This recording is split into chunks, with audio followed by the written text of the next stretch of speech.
Varicose veins కి సరైన చికిత్స కోసం సంప్రదించండి ఎవిస్ హాస్పిటల్. నమస్తే రమగారు. నమస్తే జయ. రమగారు, మనం రకరకాల కథలు చెప్పుకుంటూ వస్తున్నాం. రమగారు అంటేనే స్టోరీ టెల్లర్ అయిపోయారు.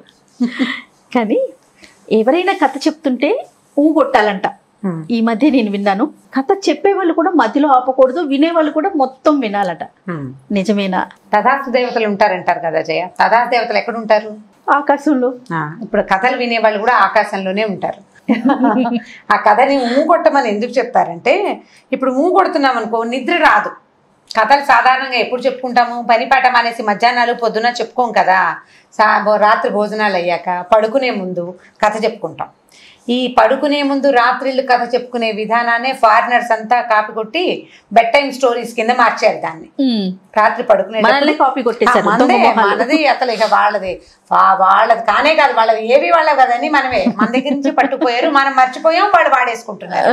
పైగా బెడ్ టైమ్ స్టోరీ అనేది చాలా ఇంపార్టెంట్ గా వాళ్ళు స్కూళ్ళల్లో చెప్తారు, తప్పకుండా చేయాలని. మనం చేసేవాళ్ళం ఇది వరకు. భోజనాలు చేసేస్తాం రాత్రి. ఎవరైనా పెద్దవాళ్ళు ఉంటే కథ చెప్తే మిగిలిన వాళ్ళందరూ కొడుతూ ఉంటారు. మధ్యలో ఏరా ఆగిపోయి కొట్టట్లా అని కొట్టిస్తారు. ఈ కొడుతూ ఉన్నట్టు ఉంటే చెప్పే వాళ్ళకి ఆసక్తికరంగా ఉంటుంది. మొదటిది. ఇప్పుడు కొడుతూ ఉంటే అంటున్నామంటే వింటున్నట్టే కదా, ఎంతో కొంత బ్రెయిన్ యాక్టివ్గా ఉండి కథ ఆశాంతం వింటారు. పాత రోజుల్లో ఏం చెప్పేవాళ్ళు అంటే, ఇళ్లల్లో పడుకునే విధానాలు కావు కదా జయ. వాకిళ్లలో పడుకునేవాళ్ళు, వాకిట్లో, పెరట్లో, తర్వాత ఏమో చెట్ల మధ్య, పొలాల్లో మంచల మీద అలా పడుకునేవాళ్ళు.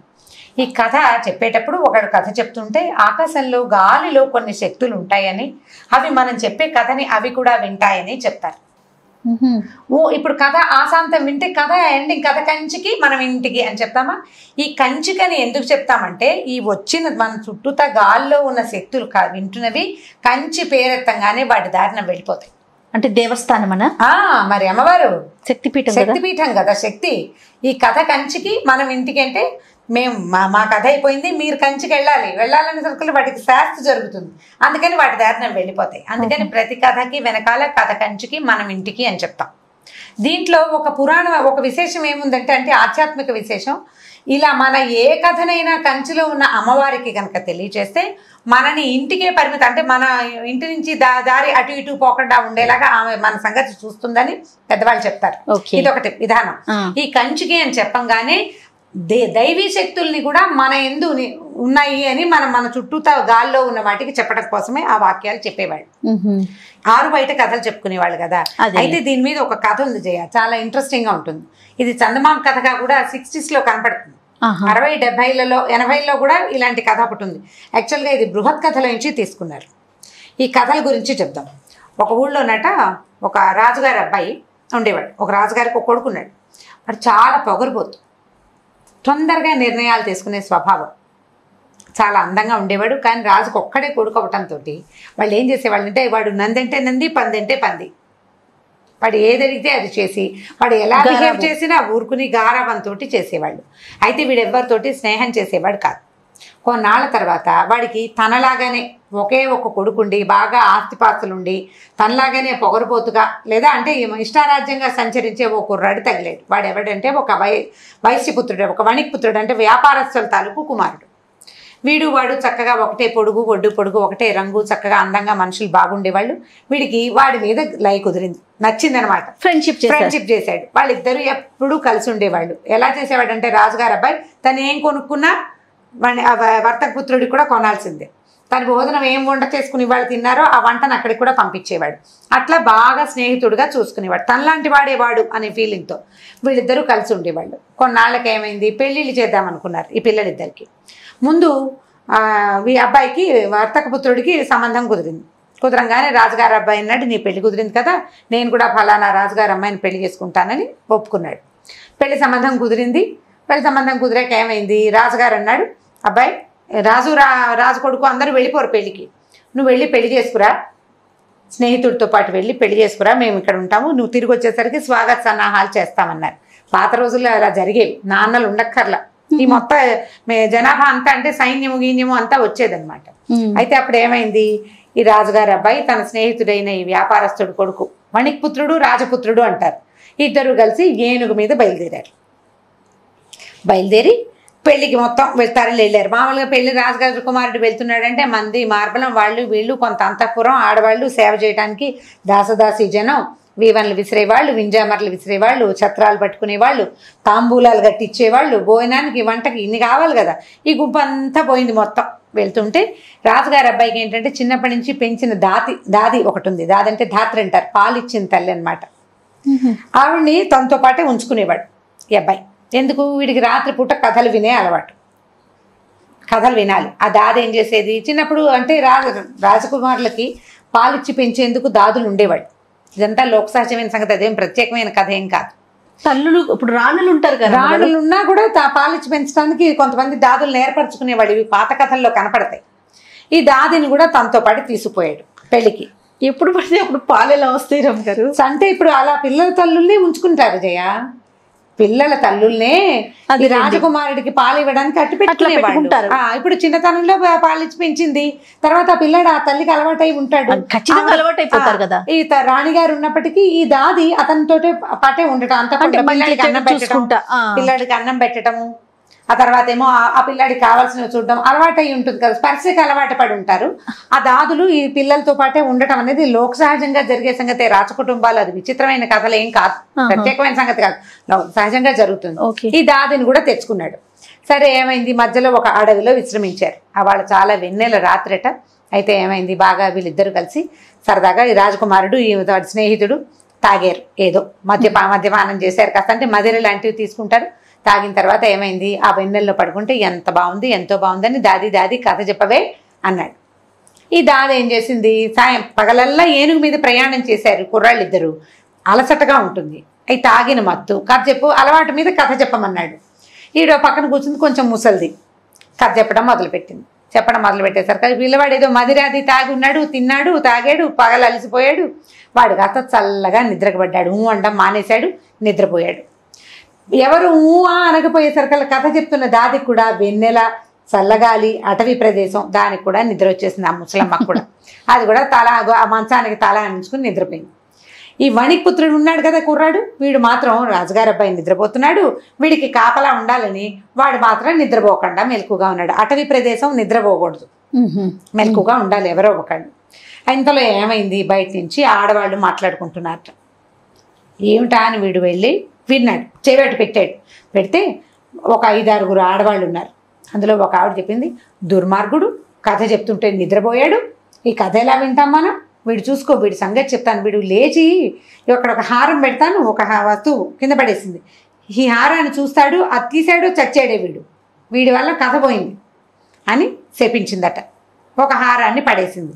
వీడు తెల్లబోయాడు. ఈ వింటున్న రెండోవాడు అక్కడి నుంచి రెండోదంది, పోన్లే అది తప్పించుకుంటాడేమో, ఒకవేళ ఆ హారాన్ని తప్పించుకున్నా అక్కడ ఒక మామిడి చెట్టు ఉంది, దాని నిండా మామిడి పళ్ళు ఉన్నాయి, వీడు కనుక ఆ చెట్టు కాయ కోసి తిన్నాడో చచ్చాడే, వీడి వల్లే మనం కథ వినలేదు. వాడు నిద్రపోకుండా కొడుతుంటే దాది కథ చెప్పేది కదా, మనం వినేవాళ్ళం, కథ వినివ్వలేదు వాడు, కాబట్టి రెండో శాపం వచ్చిందట. మూడోదంది, వీళ్ళిద్దరు ఈ రెండింటిని తప్పించుకుంటే వీడు పెళ్లి చేసుకోవడానికి వెళ్తున్నాడు కదా, ఆ గుమ్మం విరిగి వీడి నెత్తి మీద పడుతుంది, చచ్చి ఊరుకుంటాడు అని మూడోది చెప్పించింది. నాలుగోది ఏమందంటే, సరే ఈ 3 తప్పించుకున్నా కూడా ఎవడైనా ఈ సంగతి విని నీకు చావుందని చెప్పాడో అప్పుడు కూడా చస్తాడు వాడు అని నాలుగోది చెప్పించింది. మిగిలిన వాళ్ళంతా పొండే, వాడు చచ్చిపోవటం ఎందుకు, ఈ కథ ఇంకెక్కడైనా విందా, ఊరికే మీరు మీ శాపాలును, పదండి అని మిగిలిన ఆడవాళ్ళంతా వీళ్ళని వెళ్ళిపోయారు. విన్నాడు ఈ కుర్రాడు, వినేశాడు ఇదంతా. విన్నాడు కానీ చెప్పకూడదు, చెప్తే చచ్చిపోతాడు, చెప్తే ఎలాగో చచ్చిపోతాడు. సరే వీళ్ళు ఏంటంటే విద్యాధర కన్యకలు, అంటే రాత్రిళ్ళు సంచరించే వాళ్ళు అనమాట. వింటున్నారు, ఇప్పుడు వీళ్ళు కథ చెప్పుకుంటున్నారు, ఆ కథ వినడానికి కుతూహలంగా నుంచున్నారు. సస్పెన్స్లో ఆగిపోయింది కథ. కుర్రాడు నిద్రపోయాడు, దాది నిద్రపోయింది, కథ సస్పెన్స్ ఎట్లా పోతుంది, కోపంతో శపించారు. ఇలాంటివి జరుగుతాయని వద్దనేవాళ్ళు అనమాట.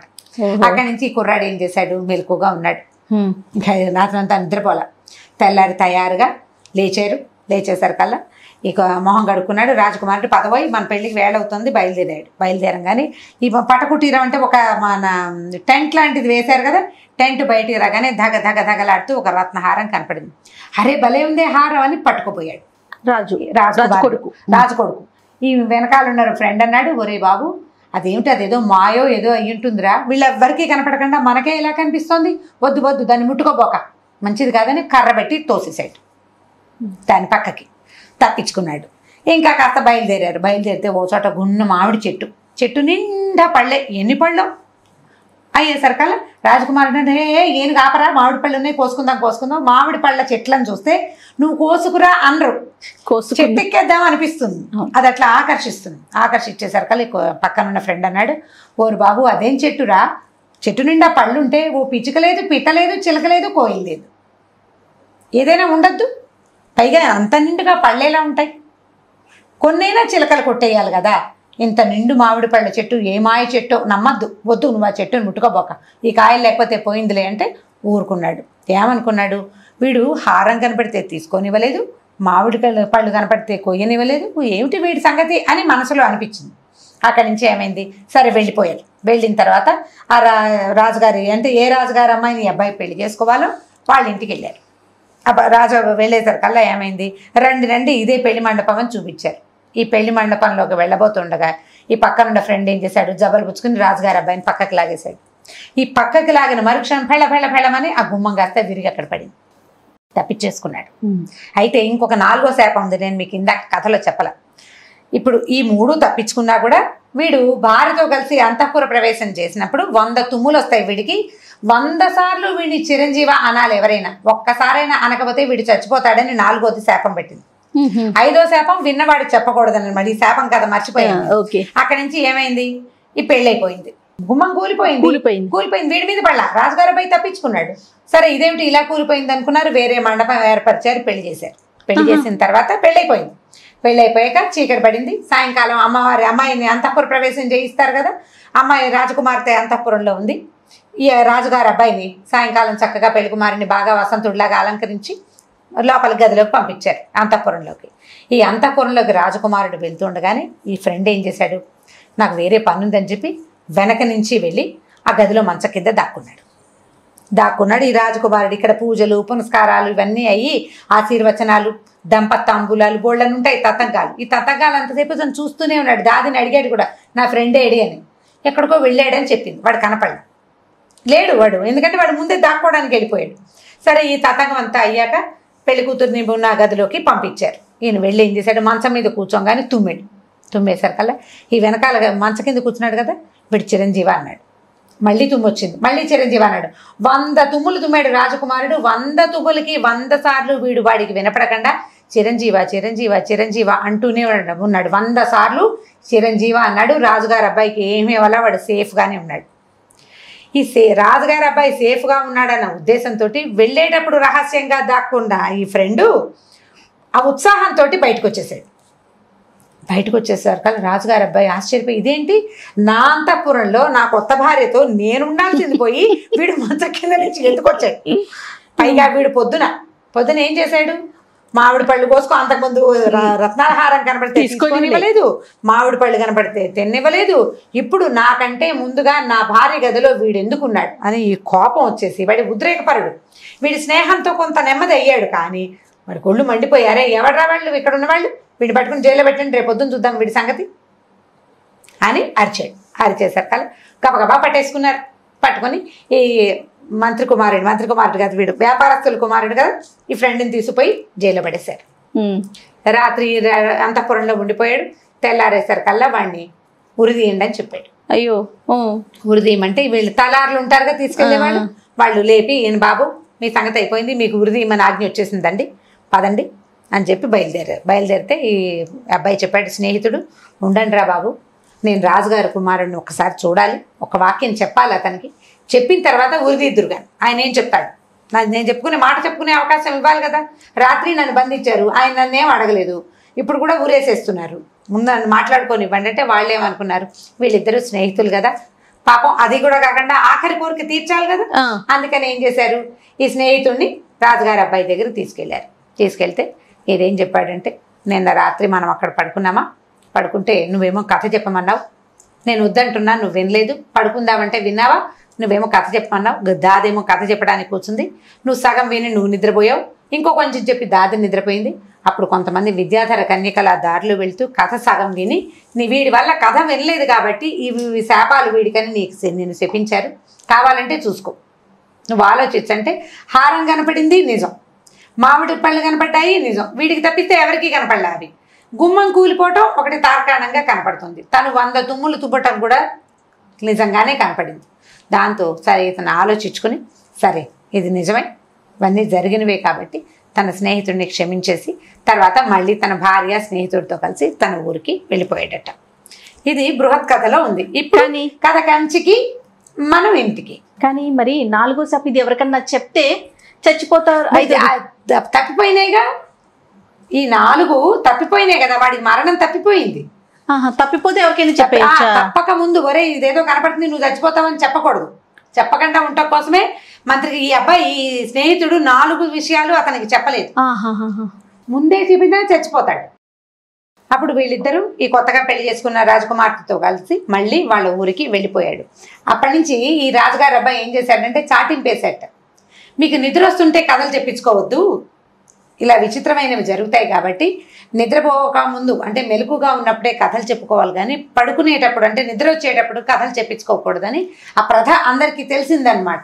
సో ఇప్పుడు మనం కథ పూర్తిగా వినాలి. కొట్టమని చెప్తారు, అందుకు అనాలి, అనాలి. అనకపోయామా కథ ఆగిపోతుంది, చెప్పే వాళ్ళకి ఆసక్తిగా ఉండదు కదా, అందుకని కథ పూర్తిగా వినాలని చెప్తారు. ఇది బృహత్ కథలో ఉన్నది ఈ కథ. అంటే ఇప్పుడు స్నేహితులు ఇద్దరు ఎలా ప్రవర్తిస్తారు అనే విషయం మీద చెప్తూనే ఈ కథలు గనక మర్చిపోతే సగంలో కథ వదిలిపెట్టేస్తే ఇలా జరుగుతుంది అనేది. మనం సస్పెన్స్ కథలు అవి ఉంటాయి కదా, సస్పెన్స్ కథలు చెప్పేటప్పుడు కానీ లేకపోతే కాశీ మజిలీ కథలు, తర్వాత ఈ కథలన్నీ ఎలా అంటే ఆ ఘట్టాన్ని అక్కడికి ఎండ్ చేసేయాలి. తర్వాత ఏం జరుగుతుంది అనే సస్పెన్స్ ని ఉంచకూడదు. నేను అనుకుంటాను జయ, సస్పెన్స్ ఉంచామనుకో సగంలో ఆగిపోతే కదా ఒక టెన్షన్ డెవలప్ అవుతుంది, ఏమవుతుందని ఆలోచిస్తారు కదా, టెన్షన్ డెవలప్ అవుతుంది. కాబట్టి టెన్షన్ డెవలప్ కాకుండా ఉండటం కోసమే ఇలా చెప్తారేమో, ఇలా చెప్తారు. ఇప్పుడు టెన్షన్ లో వాడికి ఆ కథే గుర్తొస్తుంటుంది, నిద్ర బాగా పట్టదు, మెలకు వస్తే ఏం జరిగిందా అని ఊహిస్తారు. అలా ఉండకూడదు. కాబట్టి అంతం చేసేయాలి కథని, సుఖాంతమో ఏదో ఒక అంతం, ఇక్కడికి అయిపోయింది ఈ ఘట్టం, నెక్స్ట్ ఘట్టాన్ని మళ్ళీ ఇంకొకసారి చెప్పుకోవాలన్నమాట. దానికోసమని ఇట్లా ఏర్పరిచారు, ప్రెషర్ డెవలప్ అవ్వకుండా ఉండటం కోసం. సో కథ కంచికి మనం ఇంటికి ఇంకొక స్టోరీతో మళ్ళీ కలుద్దాం రమ్మ గారు. తప్పకుండా. ఈ వీడియో కనుక మీకు నచ్చినట్లయితే లైక్ చేయండి, షేర్ చేయండి. మరిన్ని వీడియోస్ కోసం మా ఛానల్ని సబ్స్క్రైబ్ చేసుకోండి.